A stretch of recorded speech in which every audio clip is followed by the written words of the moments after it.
เบิ่งน้องไม้กันโคตรอ่อนพี่นางเราไปหาซับมาหาซับอาแถวสวนมาเบิ่งกัน เป็นน้องไม้มันหากับโพดินขึ้นมานี่ยอดนี่โคตรใหญ่และก็อ่อนอีกค่อนข้างลายเลย ยอดอ่อนๆทั้งนั้นเลยยอดขาวๆไว้แบบแหละมันอ่อน ยังมีกี่รออีกเดี๋ยวจะพาไปเบิ่งก่อนนี่กี่รอกับแกงเซโนไม้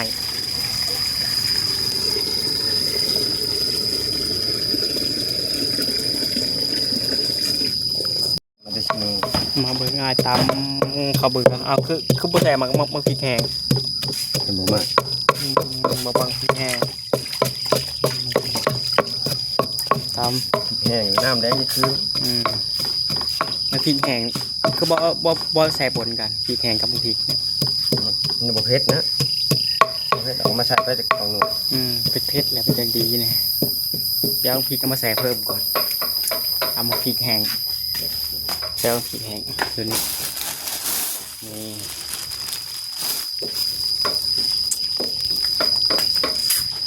อันนี้เป็นน้ำจีนางมีเรียบร้อยมีคนบอกว่าอยากประสงค์ออกกล้องอายกล้องเรื่องอายคนโมโห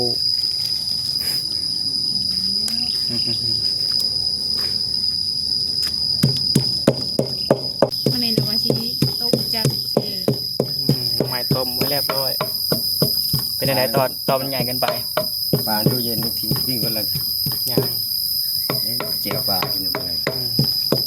ใหญ่ตัวหนึ่งพอแล้วเดี๋ยวพอดีเอากูจ้างมันกะปิเป๊ะเลยไปนอนลงมากินส่วนน้ำไม้ไอ้ตัวไปขุดมันนี่กะเอาไว้ต้มกินกับเจียวปลาแมนบ่ไม้กี่หลอกกับแช่เคียงเรียบร้อยน้ำไม้อันนี้ต้มมาเรียบร้อย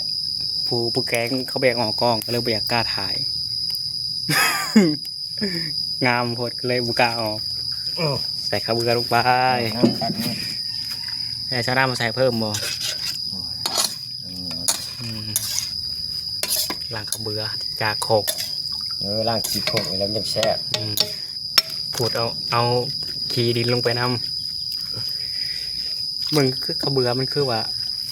ลายมันบอกพอดีเนาะไข่ที่หานั่นเองมันดูดไผ่ดูดเลยแน่เลือดไปจับบ่วงดีเดือดไม่จับตรงนั้นผู้จับยางผู้กระจับอันนี้เลยยามันกระดูดมันดูดได้นะมือวาดในขนาดหวดน่าเป็นไม้แล้วมันยังเงาเลยปลาแดกซื้อมาใหม่หมอพี่บ้าหมอชัดค้นตอนนี้เอากี่หล่อลงไปแล้วมันต้องใส่พักยอดหมักโบวับแต่เป็นบอกนี่ก็ว่าติดอ่างอย่าทำลายกระเด็นลงหมอบอกมันสิบอกแซ่บ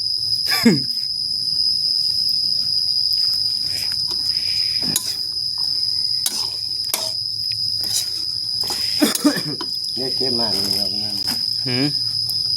มาอย่างสีแกงใส่ยังอันนี้แกงใส่ดอกไม้โมเมนต์แล้วฮะมือซ้ายใส่แล้วโยงแต่ทึกนี่เรายังก้าวนี่มันกูเชื่อเลยมีการช็อตได้เป็นชายเป็นการช็อตแบบขาหมอกูอีกนู้นที่ก็ช็อตกูก่อนเสียบกะหมอดูดคนงูพาเปิดงับตัวนั้นใบก้อนเสียบแล้วกันจังเปิดมันนี่บุพาไปบัวบอลเทียมที่ต้มเอาไว้เห็นยังนี่ที่บอลเที่ยวปลา กระตุกกระทิ่มนี่จะดีเขาบึกกระลายตัวเหนียวเลยนี่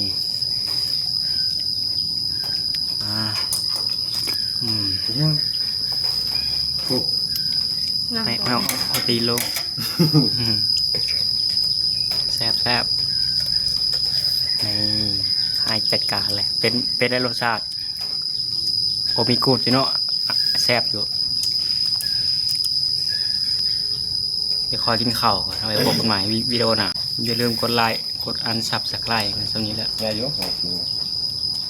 แต่กูใส่เสียงเอฟเฟกต์มันเคยจะขักกว่านี้